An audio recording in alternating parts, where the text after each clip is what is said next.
মুবারক শহীদ করেছেন উহুদের ময়দানে। বুখারী শরীফের কিতাবুল মাগাজিতে এসেছে, উহুদের ময়দানে রাসূল করিম সাল্লাল্লাহু আলাইহি ওয়াসাল্লামকে চতুর্দিক থেকে ঘিরে ফেলেছে কাফেররা, তার প্রতি তীর নিক্ষিপ্ত হয়েছে। হুজুরকে এই তীর থেকে রক্ষা করার জন্য সাহাবায়ে কেরাম চতুর্দিকে দাঁড়ায় গেছে। শুধুমাত্র চতুর্দিক থেকে যে তীর আসতেছিল, তীরগুলো ঠেকাচ্ছিলেন সাহাবায়ে কেরাম তাদের পিঠ দিয়ে। হযরতে তালহা রাদিয়াল্লাহু তাআলা আনহু একা হযরত তালহার পিঠে রাসূলুল্লাহকে হেফাজত করার জন্য 80টি তীর প্রবেশ করেছিল। নবীজির দান্দান মুবারক শহীদ হয়ে গেল, মাথার হেলমেট ভেঙে লোহার কড়া প্রবেশ করল, নবীজি জমিনের উপরে পড়ে গেলেন। হযরতে আবু বকর, হযরতে ওমর, হযরতে উসমান তিনজন সাহাবী রাসূল করিম সাল্লাল্লাহু আলাইহি ওয়াসাল্লামকে বহন করে উহুদের পাহাড়ের দিকে নিয়ে গেলেন। সেই পাহাড়ে যেখানে গিয়ে রাসূলকে আরাম করানো হবে, পাহাড়ের উপরে উঠতে উঠতে একটা জায়গা আছে যেখানে একটা মানুষ কোন রকম শুতে পারে, এরকম একটা জায়গা যেন করা মনে হয় যেন আল্লাহ জায়গা আগে থেকে তৈরি করে রেখেছিলেন। আমার নিজের চোখে দেখেছি পাহাড়ের ওই এলাকা যেখানে আল্লাহর নবীকে তিনজন সাহাবী বহন করে নিয়ে যাচ্ছিলেন। নবীজির কপাল থেকে রক্ত ঝরতেছে, দান্দান মোবারক থেকে রক্ত ঝরতেছে। হুজুর নিজের চেহারা মোবারক ডলে এনে হাতের দিকে তাকায় বলতেছিলেন, আরে ওই জাতির কল্যাণ কি করে হবে যেই জাতি তার নবীর চেহারা রক্ত দিয়া লাল বানাইয়া দিল। নবীজি তাকে যখন উঠানো হচ্ছে, আল্লাহর নবীর এই বেহাল অবস্থা দেখে পাহাড় থরথর করে কাঁপতেছিল। পাহাড় এমন কাঁপা কেঁপেছে, পাহাড় চৌচির হয়ে গেছে, ফেরে গিয়েছে। রাসূলুল্লাহকে নিয়ে যখন ওটা হচ্ছিল, হযরতে আবু বকর ওমর দাঁড়াতে পারেন না, পাহাড় এমন কাঁপা কাঁপছে। নবীজি তখন বলছেন, উসবুতি ইয়া জিবাল, উসবুতি ইয়া উহুদ, ফাইন্না আলাইকা নবিয়াল্লাহ ওয়াস সিদ্দীক ওয়াস শাহীদাইন। ওরে পাহাড় উহুদ থেমে যা, তোর উপরে আল্লাহর নবী আছেন, তোর উপরে একজন সিদ্দিক আছেন, তোর উপরে দুইজন শহীদ আছেন। হযরতে ওমর, হযরতে উসমান রাদিয়াল্লাহু তাআলা আনহুমা তারা শহীদ হবেন কবে তার আগে হুজুর ভবিষ্যৎবাণী করছেন, তোমার উপরে একজন নবী, একজন সিদ্দিক আর দুইজন শহীদ আছে, পাহাড় থেমে যা। পাহাড় থেমে গেল। নবীজি ইন্তেকাল করেছেন, শহীদ হয়েছেন, এই খবর ছড়িয়ে গেল মদিনায়। মদিনা থেকে একটা মহিলা দৌড়াতে লাগলো। দৌড়াতে দৌড়াতে যখন উহুদের দিকে যাচ্ছে, লোকেরা তাকে জিজ্ঞেস করলো, মেয়ে লোক তুমি যাও কোথায়? বলে ওহ যেতেছি। লোকেরা বলছে উহুদে যে কোনো লাভ নাই, কারণ তোমার যে দুটি ছেলে এসেছিল জিহাদের ময়দানে, দুটো ছেলে শহীদ হয়ে গিয়েছে। মহিলা বলতেছেন, কে শহীদ হয়েছে শুনতে চাই না, তাড়াতাড়ি করে বলো আল্লাহর নবী কেমন আছেন। আবার অগ্রসর হয়েছেন। আরেকজন বলছে, মহিলা যাও কই? বলে উহুদে যেতেছি। কই যায় কোনো লাভ নাই, তোমার বাবা যে এসেছিলেন তিনি শহীদ হয়ে গেছেন। মহিলা বলছেন, কে শহীদ হয়েছে শুনতে চাই না, বলো নবীজি কেমন আছেন। দৌড়ে দৌড়ে নবীজির কাছে গিয়া নবীজির জীবিত চেহারা মুবারক দেখে বলছেন, ইয়া রাসূলুল্লাহ, আমার পিতা মরা শোক, আমার কলিজার টুকরা দুইটা সন্তান মরা শোক সব আমি ভুলে গেছি। আল্লাহর নবী আপনি জীবিত আছেন, এটাই উম্মতের বড় পাওনা। এই জিহাদ করে নবীজি জিহাদ করেছেন, নবীজি জিহাদ করেছেন, রক্ত দিয়েছেন। তার একটি মাত্র কারণ ছিল, জমিন হলো আল্লাহর, আইন চলবে কার?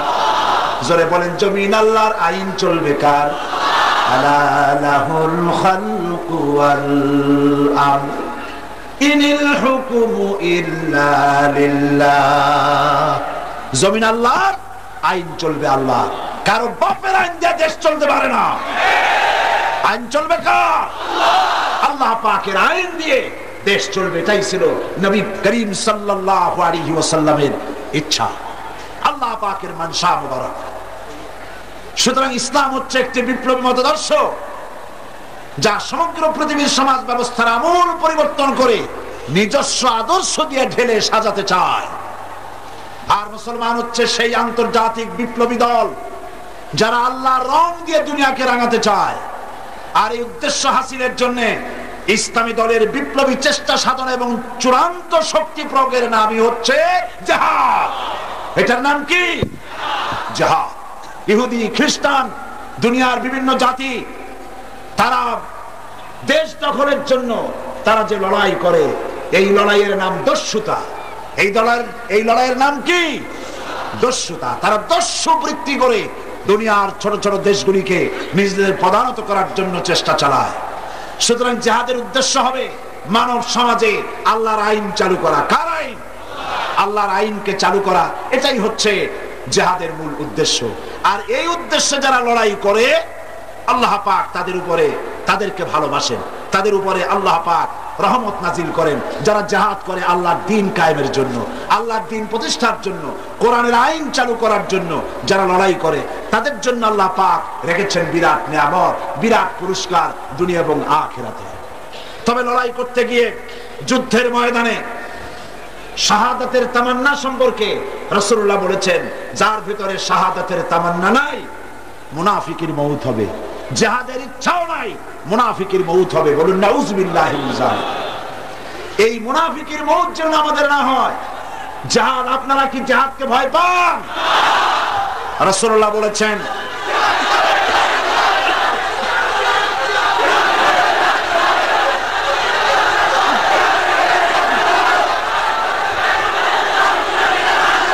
রাসূল করিম সাল্লাল্লাহু আলাইহি ওয়াসাল্লাম বলেছেন, রাসূল করিম সাল্লাল্লাহু আলাইহি ওয়াসাল্লাম বলেছেন, জিহাদের ময়দানে যে ব্যক্তি শহীদ হয়, শহীদি মউতের যন্ত্রণা তোমাদের ভেতরে কেউ কাউকে চিমটি দিলে সেই চিমটি কাটায় যে যন্ত্রণা, পিঁপড়ায় কাটায় যে যন্ত্রণা, শাহাদাতের মউতের এর থেকে বেশি যন্ত্রণা কিছুই নয়। তুমি দেখতেছো বোমায় পা উড়ে গেছে, মাথা উড়ে গেছে, নাড়ি বুড়ি বেরিয়ে গেছে, গুলিতে এফোড় ওপড় হয়ে গিয়েছে, ছটফট করছে, মনে করছে অনেক যন্ত্রণা। না, কোনো যন্ত্রণা নাই। এই মৃত্যু হচ্ছে সব থেকে সেরা মৃত্যু। এই মৃত্যুর একদিকে হচ্ছে দুনিয়া, শাহাদাত হচ্ছে সেতু।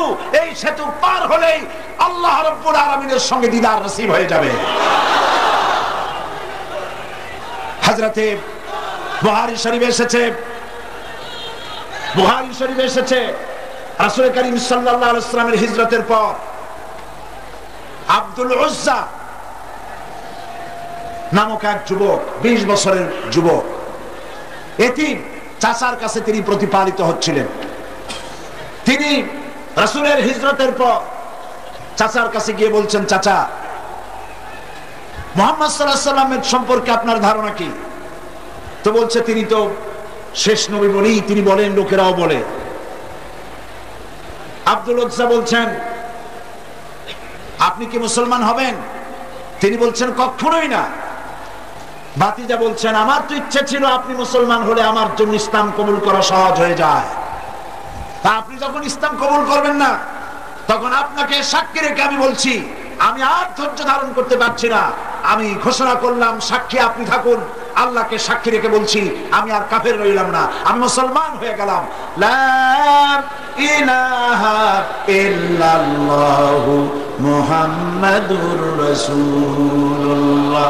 জোরে পড়েন, লা ইলাহা ইল্লাল্লাহ, লা ইলাহা ইল্লাল্লাহ, লা ইলাহা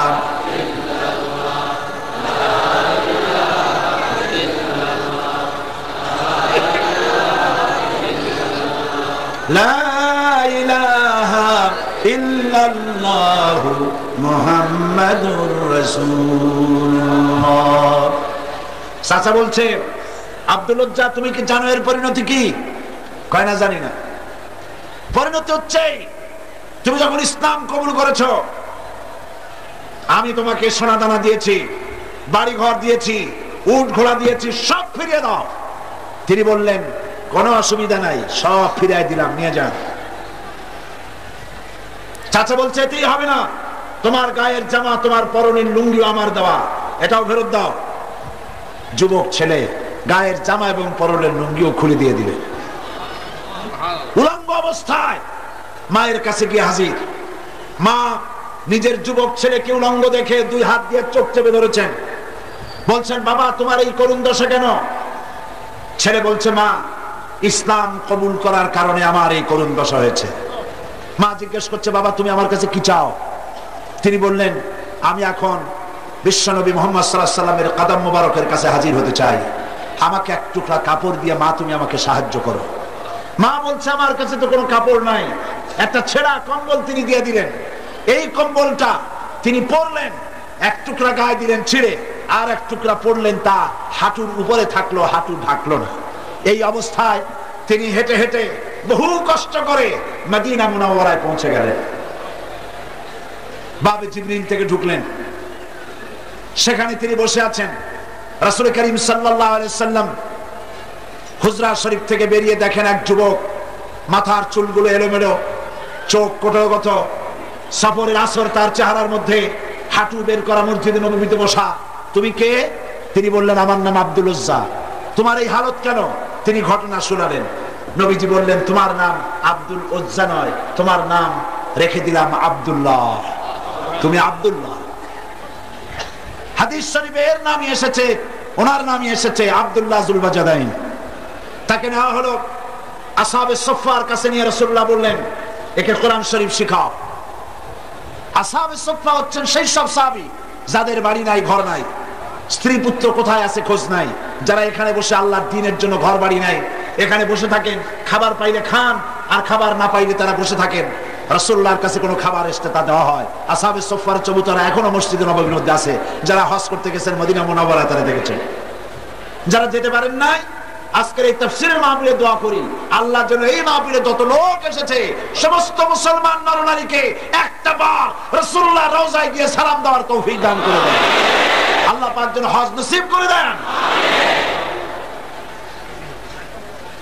সাহাবায়ে কিরাম, আসহাবে সুফফা, আব্দুল উজ্জাকিব, আব্দুল্লাহ কিব কোরআন শরীফ শিখাইছেন, কোরআন শরীফ শিখাচ্ছেন, আর আব্দুল্লাহ জোরে জোরে কোরআন তেলাওয়াত করেন। তার চিৎকারে, জোরে জোরে তেলাওয়াতের কারণে সাহাবীরা ঘুমাইতে পারেন না, নামাজে ডিস্টার্ব হয়।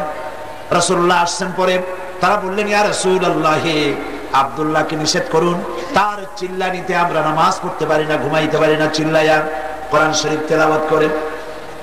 নবীজি বললেন, সাহাবীরা, আব্দুল্লাহকে চিল্লাইতে দাও, বাধা দিও না, কারণ তার ইসলাম কবুল করা বড় চড়া দাম দিয়ে ইসলাম কবুল করেছে, লুঙ্গিটাও আনতে পারে নাই। ইত্তাবসারে তাবুকের যুদ্ধের দামামা বেজেছে, রোমানদের সঙ্গে লড়াই হবে। নবীজি তাবুকের যুদ্ধের জন্য, জিহাদের জন্য চাঁদা চাইলেন। যার কাছে যা আছে, আল্লাহর দ্বীন প্রতিষ্ঠার জন্য চাঁদা দাও। এই চাঁদা দেওয়া মাদ্রাসায়, মসজিদে, ইসলামে, জিহাদে চাঁদা দেওয়া নতুন ব্যাপার নয়। আল্লাহর নবী নিজে ইসলামের জন্য টাকা চেয়েছেন, পয়সা চেয়েছেন। নবীজি যখন নিজে টাকা চেলেন, মেয়ে লোকেরা গলার হার খুলে দিলেন, কানের দুল, নাকের ফুল সব খুলে রাসূলের কদমের উপরে ছেড়ে দিতে লাগলেন। টাকা পয়সা সোনা দানার স্তূপ হয়ে গেল। হুজুর এদিক ওদিক তাকায় বলেন, সাহাবীরা সবাইকে তো দেখে, আমার আবু বকর কোথায়? হযরত আবু বকর একটা খুঁটির আড়ালে দাঁড়ানো ছিলেন। তাকে যখন হুজুর ডাকলেন, সিদ্দিক আকবর রাদিয়াল্লাহু তাআলা আনহু তিনি খামের আড়াল থেকে বেরিয়ে আসলেন, হাতে ছোট্ট একটা থলি। সেই থলিটা হুজুরের হাতে তুলে দিলেন। নবীজি থলির মুখ খুলে ঢাললেন, কয়েক কেজি গম পড়লো আর কয়েকটা দিরহাম। হুজুর হযরত আবু বকরের দিকে তাকায় দেখেন, হযরত আবু বকরের চোখের পানি দাঁড়ি ভিজে ভিজে পড়ছে। নবীজি জিজ্ঞেস করলেন, আবু বকর, আল্লাহর নবী হযরত আবু বকরের এই দৃশ্য দেখে উপস্থিত সাহাবীদেরকে বললেন, ও সাহাবীরা, তোমরা আজকে সবাই মিলে তাবুকের জিহাদের যে চাঁদা দিয়েছো, যে সাহায্য করেছো, তোমাদের সকলের দানের তুলনায় আল্লাহ পাকের কাছে আবু বকরের দানের মর্যাদা বেশি হয়ে গেছে। তারা প্রশ্ন করলেন, তা কেমনে হলো? মনে মনে চিন্তা করলেন। নবীজি তাদের মনের অবস্থা বুঝতে পেরে আল্লাহ পাকের নবী জিজ্ঞেস করলেন, অমুক অমুক সাহাবী, তোমরা কি দিয়েছো আর বাড়িতে কত আছে? সবাই বললেন, এত দিয়েছি, এত আছে। হযরত ওসমান তো বলেছিলেন, আমার জীবনের সঞ্চিত সমস্ত সম্পদের অর্ধেক এনে নবীজির কদমে হাজির করেছি, আর অর্ধেক আমার বাড়ি আছে। প্রত্যেকেই বলেছে, এত দিয়েছি, এত আছে। হযরত আবু বকরকে যখন নবীজি জিজ্ঞেস করলেন, আবু বকর তুমি কত দিয়েছ আর বাড়িতে কত আছে? হযরত আবু বকর রাদিয়াল্লাহু তাআলা আনহু বলছেন, ইয়া রাসূলুল্লাহ, আল্লাহ রাব্বুল আলামিনের কসম করে বলি, আবু বকরের ঘরে জাগতিক সম্পদ বলতে যা বুঝায় সবটুকু এনে নবীজির কদম মুবারকে হাজির করে দিয়েছি আমার ঘরে। এখন আল্লাহ তার রাসূল ছাড়া কোনো জিনিস বাকি নাই। হযরতে আব্দুল্লাহ এই দানের অবস্থা দেখলেন, নিজে কিছুই দিতে পারেন নাই। যুদ্ধে রওনা করলেন নবীজি ৩০,০০০ সৈন্য নিয়ে। আল্লাহর নবী রওনা করেছেন তাবুকের দিকে, আর কাফের রোমান সৈন্যরা এসেছে ২ লাখ। তারা কয় লাখ? ২ লাখের প্রস্তুতি। আর রাসূল নিলে ৩০,০০০। সেনাপতি কে? হ্যাঁ মুসলমান। যারা বলো ধর্ম আর রাজনীতি আলাদা, ঈমান নষ্ট হয়ে যাবে। রাসূলুল্লাহ সেনাপতি। কিছুদূর অগ্রসর হওয়ার পর হযরত আব্দুল্লাহ জুলবাজারাইন নবীজির কাছে এসে বলছেন, ইয়া রাসূলুল্লাহ, এই তাবুকের জিহাদের জন্য আপনার সকল সাহাবী পুরুষ মেয়ে লোক সবাই মিলে সাহায্য করলো, কিন্তু আমার ভাগ্য খারাপ, কিছুই দিতে পারলাম না, আমার তো কিছু নাই। তবে হুজুর আমি আপনার কাছে দোয়া চাই, আপনি আমার জন্য দোয়া করেন, আজকের এই জিহাদের ময়দানে আমি যেন আমার জীবনটা দিয়ে দিতে পারি। নবীজি বললেন, আব্দুল্লাহ একটা ডাল থেকে একটা ডাল, একটা বাকল, একটা গাছের ছাল নিয়ে আসো। আব্দুল্লাহ গাছের একটা ছাল নিয়ে আসলেন। হুজুর বুখারী শরীফের হাদিসে এসেছে, নবীজি ওই ছালটা নিয়ে হযরত আব্দুল্লাহর হাতে বেঁধে দিয়া বললেন, আল্লাহ আমি আব্দুল্লাহর রক্ত কাফেরদের জন্য হারাম বানাইয়া দিলাম। হযরত আব্দুল্লাহ ডুকরে কেঁদে উঠলেন, বললেন, ইয়া রাসূলুল্লাহ, আমি চাইলাম জীবন দিতে, আর আপনি আমার রক্ত কাফেরদের জন্য হারাম করে দিলেন। নবীজি বললেন, আব্দুল্লাহ এরপরে যদি তোমার মউত বিছানার উপরে হয়, তাবুর মধ্যে জ্বরেও যদি তোমার মউত হয়, আল্লাহ রাব্বুল আলামিন শাহাদাতের দরজা তোমারে দিয়ে দিবে। নবীজি তাবুকের মাঠে এলেন। কাফের বেঈমানেরা রাসূলুল্লাহ ৩০,০০০ সৈন্য নিয়ে আসছেন, এটা শুনে ২ লাখ ময়দান থেকে ভাগে গেছে। সুবহানাল্লাহ। জিহাদের সব যুদ্ধের সাহস আর হয়নি, রাসূলুল্লাহ ৩০,০০০ নিয়ে আসছে, ২ লাখ শেষ। হুজুর সেখানে আরাম ফরমালেন। কয়েকদিন পর নবীজির কাছে খবর এলো, ইয়া রাসূলুল্লাহ, আব্দুল্লাহ আজকে কদিন জ্বরে ভুগে তাবুর মধ্যে ইন্তেকাল করেছে। নবীজি বললেন, জানাজার ব্যবস্থা করো, গোসলের ব্যবস্থা করো, কাফনের ব্যবস্থা করো। কাফন গোসলের ব্যবস্থা হলো, জানাজার ব্যবস্থা হলো। নবীজি জানাজা পড়ালেন, আর এরপরে কবরের ভিতরে একজন নামলেন, পাশে একজন আলো ধরে দাঁড়িয়ে থাকলেন। কোনো হ্যাসাক লাইট নাই, বৈদ্যুতিক লাইট নাই, কোন রকম করে একটা চেরাগ টিনটিন করে জ্বলছে, গভীর রাত। কবরের ভিতরে একজন নেমেছেন, একজন একটা আলো ধরে দাঁড়িয়ে আছেন, আর 2 জনের লাশ বহন করে আনতেছেন। কবরের ভিতরে যিনি দাঁড়ানো, তিনি বলছেন, ও আমার সাথীরা, তোমার ভাইয়ের সঙ্গে তোমাদের ভাইয়ের সাথে আদব করে আনো, যেন ব্যথা না লাগে, যেন বেয়াদবি না হয়, ধীরে সুস্থে আমার হাতে দিয়ে দাও। কবরের ভিতরে যিনি দাঁড়ানো, তিনি লাশ ধরে কবরের ভিতরে শোয়াই দিলেন। কবরে দাঁড়ায় যিনি আব্দুল্লাহর লাশ নিজ হাতে শোয়াই দিলেন, তিনি আর কেউ নন, বিশ্ব নবী মুহাম্মাদুর রাসূলুল্লাহ। আর যে 2 জনে লাশ ঘাড়ে করে টেনে এনেছিলেন, সেই 2 জন হচ্ছেন হযরতে আবু বকর রাদিয়াল্লাহু তাআলা আনহু, হযরত ওমর রাদিয়াল্লাহু তাআলা আনহু। পাশে লাইট ধরে চেরাগ ধরে যিনি দাঁড়ানো, তিনি হযরত বেলাল রাদিয়াল্লাহু তাআলা আনহু।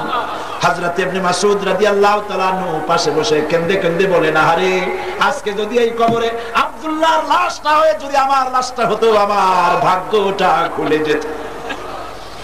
নবীজি হযরত আব্দুল্লাহকে কবরের ভিতরে শুইয়ে দিয়ে উপরে চলে এলেন, নিজ হাতে কবরে মাটি দিয়ে বললেন, একটু সরে দাঁড়াও। হযরত আবু বকর ওমর একটু সরে দাঁড়ালেন। নবীজি এবার নিজের 2খানা হাত মোবারক কবরের 2 পাশে দিয়া বলছেন, রব্বুল আলামিন, আজকের মাগরিবের রক্ত পর্যন্ত আমি নবী মুহাম্মদ সাল্লাল্লাহু আলাইহি ওয়াসাল্লাম আব্দুল্লাহর প্রতি খুশি ছিলাম, আল্লাহ তুমিও আব্দুল্লাহর প্রতি খুশি হয়ে যাও। আল্লাহর দ্বীন জমিনে প্রতিষ্ঠার জন্য এইভাবে লড়াই করেছেন মুসলমানেরা। রক্ত দিয়েছেন, জীবন দিয়েছেন। আল্লাহ পাক বলেছেন সংখ্যায় যদি কম হও আমি আল্লাহ রাব্বুল আলামিন তোমাদেরকে বিজয়ী করব। ওয়ালা তাহিনু ওয়ালা তাহজানু ওয়া আনতুমুল আ'লাউনা ইন কুনতুম মুমিনিন। কোনো ভয় নাই, কোনো চিন্তা নাই, যদি মুমিন হও অবশ্যই আমি আল্লাহ তোমাদেরকে জয়যুক্ত করব। তোমরা যদি 10 জন হও সাবের মুত্তাকি 100-এর উপরে বিজয়ী করব। তোমরা যদি 100 মুমিন সাবের 1000-এর উপরে বিজয়ী করবে। ওয়াদা কার? বলেন ওয়াদা কার?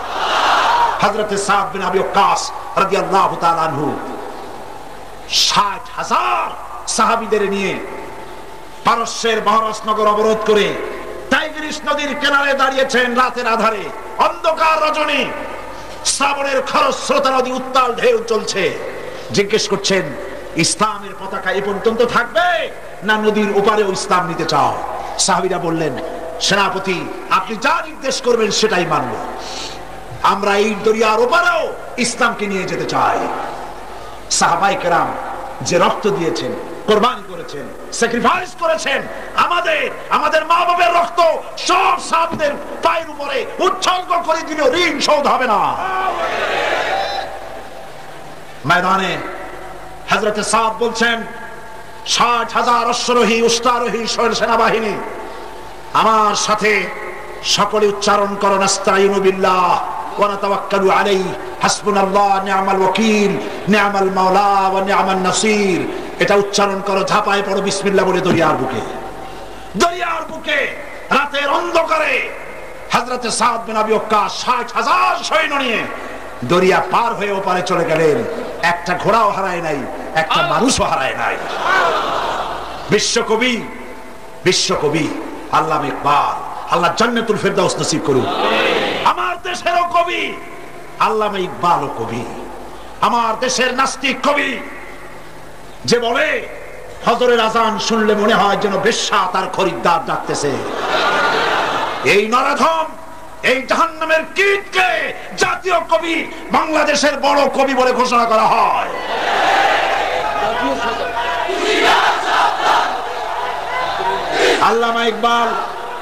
আল্লামা ইকবাল রাহমাতুল্লাহ আলাইহি।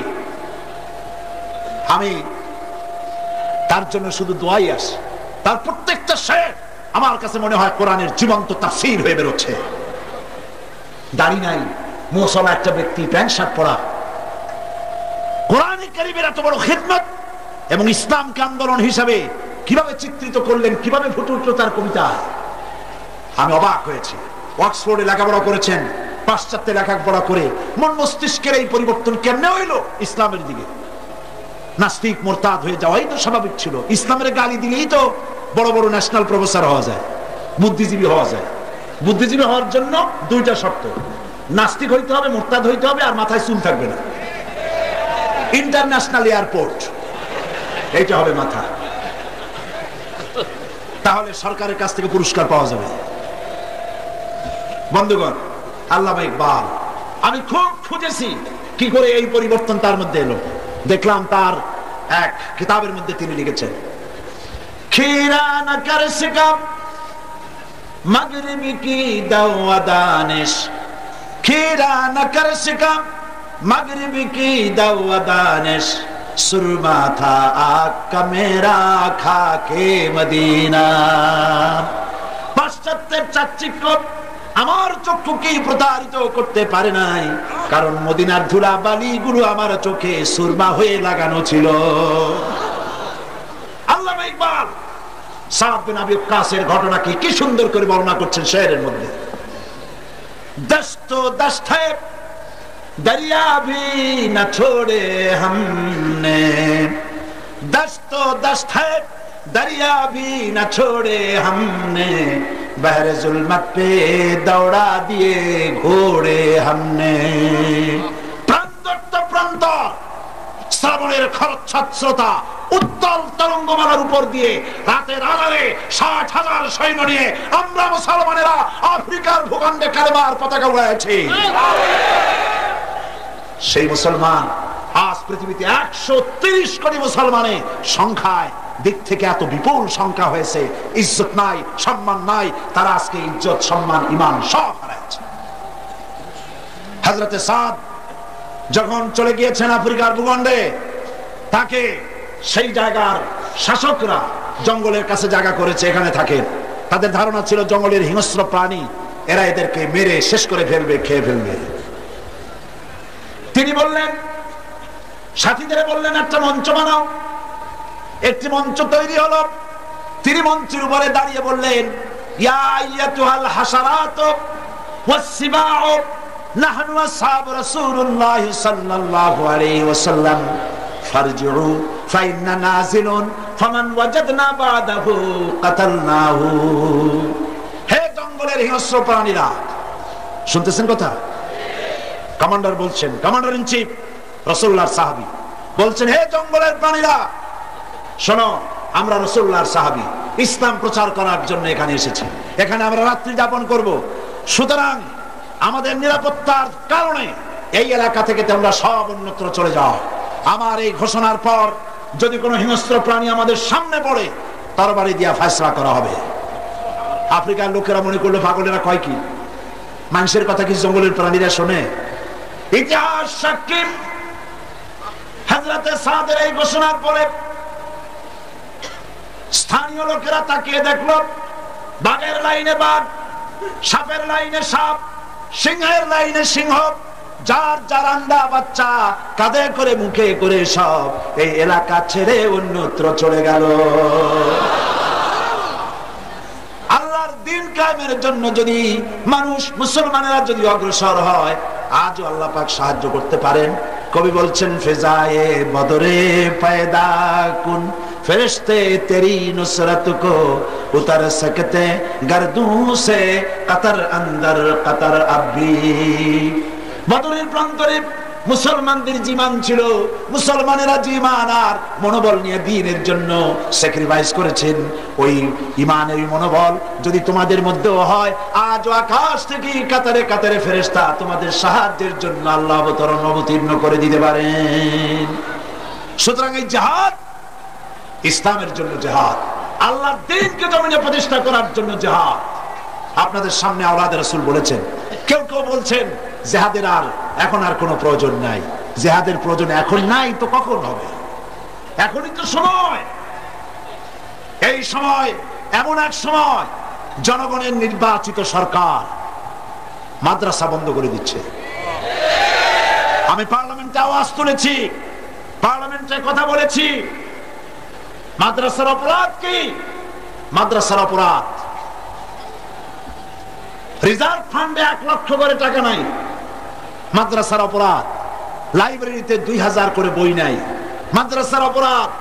প্রতি ক্লাসে 100 করে ছাত্র নাই, এই অপরাধে মাদ্রাসা বন্ধ করে দেওয়া হবে। 253টি মাদ্রাসা বন্ধ করা, সেই সাথে 600 মাদ্রাসা বন্ধ করার পরিকল্পনা নিয়েছে সরকার।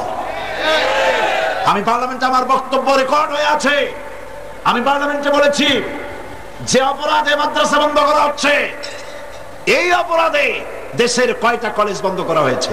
বাংলাদেশের কলেজ হাই স্কুলগুলিতে প্রতি ক্লাসে 100 করে ছাত্র আছে। প্রতি স্কুল কলেজ গুলিতে তাদের রিজার্ভ ফান্ডে 1 লক্ষ করে টাকা আছে, 2000 করে বই আছে। তাহলে স্কুল কলেজ বন্ধ করা হচ্ছে না, মাদ্রাসাগুলি বন্ধ করা হচ্ছে কেন? কি কারণে? তার কারণ হচ্ছে মাদ্রাসায় তৈরি হয় আলেম। কারা তৈরি হয়? এই আলেমরাই হলো বড় বাধা। পার্লামেন্টে আমি হলাম তাদের গলার কাটা, সহ্য করতে পারে না। মদের বিরুদ্ধে আমি যখন বলেছি, মূর্তির বিরুদ্ধে, মদের বিরুদ্ধে যখন কোরআন হাদিস দিয়ে যখন কথা বলেছি, স্পিকার আমাকে বলেছেন, আপনি তো পার্লামেন্টে ওয়াজ শুরু করেছেন। আমি বলেছি, ওয়াজ তো এখানেই করতে হবে, কারণ আপনারা তো ওয়াজ শুনতে যান না। আজ দেশে মাদ্রাসা বন্ধ তারা করছে, কারণ মূর্তির বিরোধিতা কারা করে? আলেমরা। কারা করে? আলেমরা করে। মূর্তি বানানো হচ্ছে চতুর্দিকে, তার সামনে ফুল দেওয়া হচ্ছে। গতকাল না পরশু কবে বলেছি, মূর্তি নির্মাণ করা হচ্ছে, সরকারি টাকা দিয়ে মূর্তি নির্মাণ করা হচ্ছে। শুধু তাই নয়, মাদ্রাসা বন্ধের মারাত্মক ষড়যন্ত্রে চট্টগ্রামেরও 2টো মাদ্রাসা বন্ধ করা হয়েছে, হয় নাই? 17টা।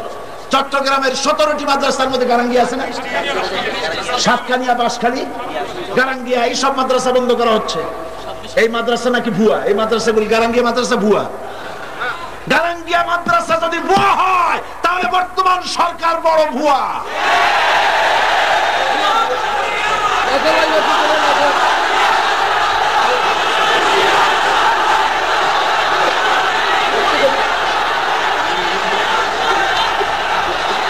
আমার বন্ধুগণ, এখানেই শেষ নয়, এখানেই শেষ নয়। কাদিয়ানীদেরকে সরকার পক্ষ অবলম্বন করছে, তাদেরকে পুনর্বাসিত করছে। জাতীয় ইমাম সমিতিতে নারায়ে তাকবীর আল্লাহু আকবার বলা নিষেধ করা হয়েছে। এর চাইতে মারাত্মক অপরাধ আর কি হতে পারে?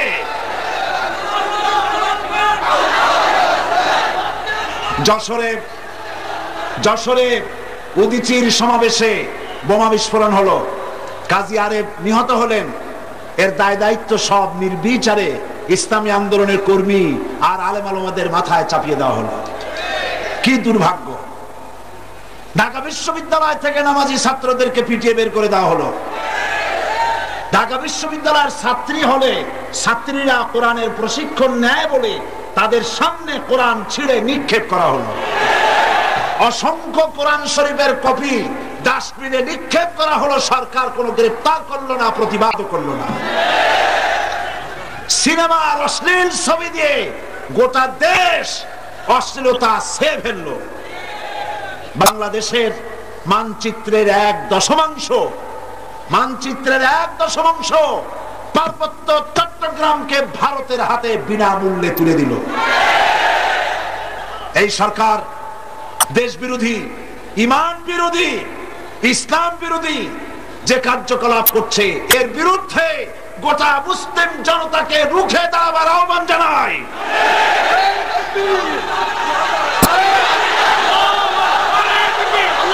এই জিহাদ নফল নয়। ভালো করে শুনুন, ভালো করে শুনুন। এই জিহাদ নফল নয়, এই জিহাদ সুন্নত নয়। দেশ বাঁচানো, ইমান বাঁচানোর এই জিহাদের শরীক হওয়া প্রত্যেকটি মুসলমান নরনারীর জন্য ফরজ হয়ে গিয়েছে।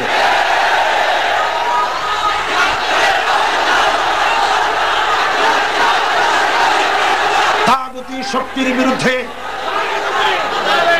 তাগুতি শক্তির বিরুদ্ধে এই জিহাদে আমরা কামিয়াব হব ইনশাআল্লাহ। বিশ্বব্যাপী তাগুতের বিরুদ্ধে লড়াই করে নতুন এক শতাব্দীর আগমন ঘটবে। সেই নতুন শতাব্দী হবে অবশ্যই ইসলামের শতাব্দী।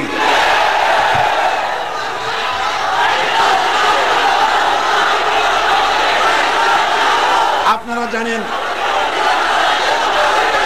জানেন আজ পৃথিবীতে মুসলমানদের উপর অত্যাচার চলছে, ঠিক কিনা গণ? বাংলাদেশেও আলেম ওলামা সবচাইতে নির্যাতন কাদের উপরে? আলেম ওলামাদের উপরে, পীর সাহেবদের উপরে। থামো, বসো। আমি আজকে আইবিএসবি, ডিএফআই, এনএসআই, আর্মি ইন্টেলিজেন্স, গোয়েন্দা বিভাগকে বলতে চাই, আপনারা সরকারকে লিখুন, এই বাংলাদেশে যদি সরকার আর কোন একজন আলেমকে গ্রেফতার করে, যদি আলেমদেরকে পুলিশ রিমান্ডে নিয়ে নির্যাতন করা হয়, গোটা বাংলাদেশকে আগুন দিয়ে পুড়িয়ে দেওয়া হবে।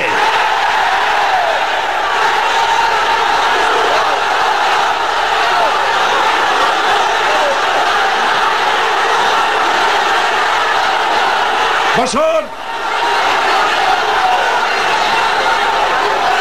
বসুন। ওলামাদের উপর নির্যাতন আপনারা সহ্য করবে? আলেমদের সাথে বেয়াদবি করো না। সরকারকে বলছি, আলেমদের সাথে, মাদ্রাসার সাথে বেয়াদবি করো না। যদি বেয়াদবি করো, কোরআন শরীফ যেভাবে ডাস্টবিনে ফেলেছো, আল্লাহ তোমাকেও ডাস্টবিনে নিক্ষেপ করবে।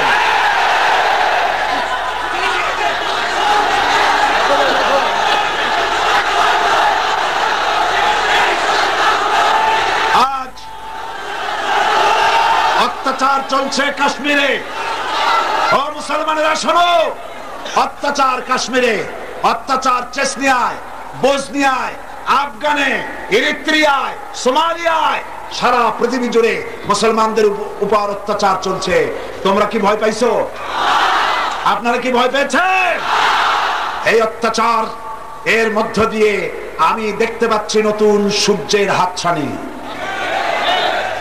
এই অত্যাচারের মধ্য দিয়ে নতুন দিনের আগমন ঘটবে ইনশাআল্লাহ। আমি বলে থাকি, মায়ের প্রসব যন্ত্রণা, মায়ের ডেলিভারির সময় যে প্রসব যন্ত্রণা হয়, এই যন্ত্রণা মায়ের জন্য, গর্ভবতী মায়ের জন্য গজব নয়, এটা রহমত। এটা কি? রহমত। কারণ যদি প্রসবের সময় বেদনা না হয়, তাহলে আর্টিফিশিয়াল পেইন সৃষ্টি করার জন্য ডাক্তাররা ইনজেকশন করে। তাতেও যদি না হয়, সিজারিয়ান করে বাচ্চা বের করতে হয়, ঠিক না? তাহলে বেদনা হওয়াটা কি? আল্লাহর রহমত। এই বেদনা যখন হয়, গর্ভবতী মা কাঁদে, তার স্বামী কাঁদে, শ্বশুর কাঁদে, মা বাবা কাঁদে। কাঁদলেও এই কান্দা কোনো দুঃখের কান্দা না, কষ্ট হচ্ছে সেজন্য কান্দে, কিন্তু কান্দা কোনো দুঃখের কান্দা না। মনের মধ্যে একটা আনন্দ থাকে, আমার বৌমা, আমার স্ত্রী, আমার বোনের, আমার মেয়ের যে কষ্ট হচ্ছে, এই কষ্টের মধ্য দিয়ে একটি এক ফালি চাঁদের হাসি আমরা উপহার পাবো, একটা বাচ্চা উপহার পাবো। সুতরাং আজ পৃথিবী কুমুরি শক্তির অত্যাচারে পৃথিবীর প্রসব যন্ত্রণা শুরু হয়েছে। পৃথিবীর এই প্রসব যন্ত্রণার মধ্য দিয়ে আগামী 31শে ডিসেম্বর রাত 12টা 1 মিনিটের পর যে নতুন দিনের উদয় হবে, 1 জানুয়ারি সকাল বেলায় যে সূর্য দিতে হবে, সেই সূর্য ধর্ম নিরপেক্ষতাবাদের জন্য নয়, সেটা সমাজতন্ত্রের জন্য নয়, জাতীয়তাবাদের জন্য নয়, নাস্তিকের জন্য নয়, মুরতাদের জন্য নয়, সেই সূর্যোদয় হবে আল্লাহর কোরআন শরীফের জন্য।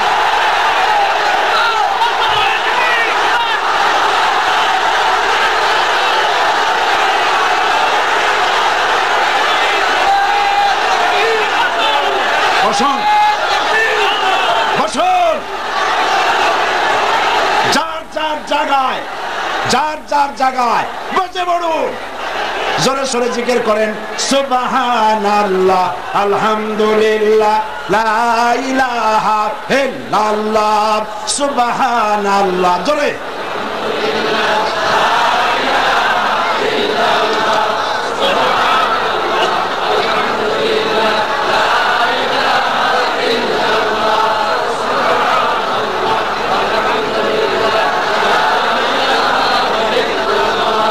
সুবহানাল্লাহ, আলহামদুলিল্লাহ, লা ইলাহা ইল্লাল্লাহ, সুবহানাল্লাহ, আলহামদুলিল্লাহ, লা ইলাহা ইল্লাল্লাহ, মুহাম্মাদুর রাসূলুল্লাহ। বসুন, কেউ দাঁড়িয়ে থাকবেন না, আর কেউ হাঁটবেন না, হেঁটে যাওয়ার জায়গা নাই। আপনি মুসলমানদেরকে পাড়ায় যাবেন না, কবিরা গুনাহ হবে। বসুন, যে যেখানে দাঁড়ায় আছে জামা ধরে বসায় দেন, বেয়াদবির জায়গা না, আল্লাহর জান্নাতের টুকরায় পরিণত হয়ে গেছে প্যারেড ময়দান। খবরদার হাঁটবেন না। আমার মুসলমান ভাইরা, আমি আপনাদের সামনে খুব স্পষ্ট করে কথা বলতে চাই, কারণ আমি জানি না আগামী বছর এই মাঠে আপনাদের সাথে আমার দেখা হতেও পারে, নাও হতে পারে। আমি আপনাদের সামনে আমার অন্তরের অন্তর নিংড়ানো কথা বলছি। এটা এই জন্য বলছি, শরীরের দিক থেকে আমি খুব ভালো পজিশনে নাই। এই জন্য আমি আপনাদের কাছে আরজ করি, আজ এই বিশাল জনসমুদ্র রাসূল করিম সাল্লাল্লাহু আলাইহি ওয়াসাল্লাম জিহাদ করেছেন, রক্ত দিয়েছেন, দান দান মোবারক শহীদ করেছেন, সাহাবায়ে কেরাম জীবন দিয়েছেন ইসলাম প্রতিষ্ঠার জন্য। সেই ইসলাম আজ মাদ্রাসা মসজিদ খানকার মধ্যে সীমাবদ্ধ থাক, রাসূলুল্লাহ এর জন্য ইসলাম করেন নাই। ইসলাম আল্লাহ পাক দিয়েছিলেন, ইসলাম দিয়ে দেশ শাসন হবে। দেশের বঙ্গভবন থেকে শুরু করে ক্যান্টনমেন্ট, পার্লামেন্ট, আইন, কোর্ট কাছারি, শিক্ষাঙ্গন, অফিস আদালত, সব জায়গায় আইন চলবে কিসে? চিল্লায় বলো। সে আইন প্রতিষ্ঠার জন্য আমাদেরকে ঐক্যবদ্ধ হতে হবে, প্রয়োজনে রক্ত দিতে হবে, জীবন দিতে হবে, রুখে দাঁড়াতে হবে। জেলের পরোয়া করি না, জরিমানার পরোয়া করি না, জেল, ফাঁসি আমাদের পায়ের জুতার ফিতা।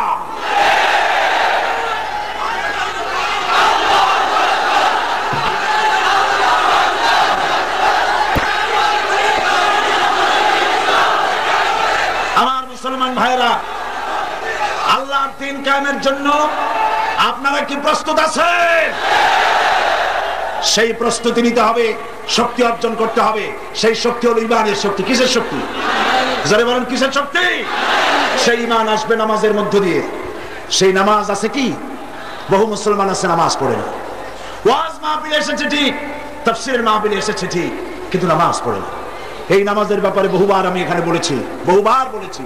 21টি বছরের একটি বছর বোধহয় এরকম যায় নাই যে বছর নামাজের কথা বলা হয় নাই। কথা ঠিক কিনা?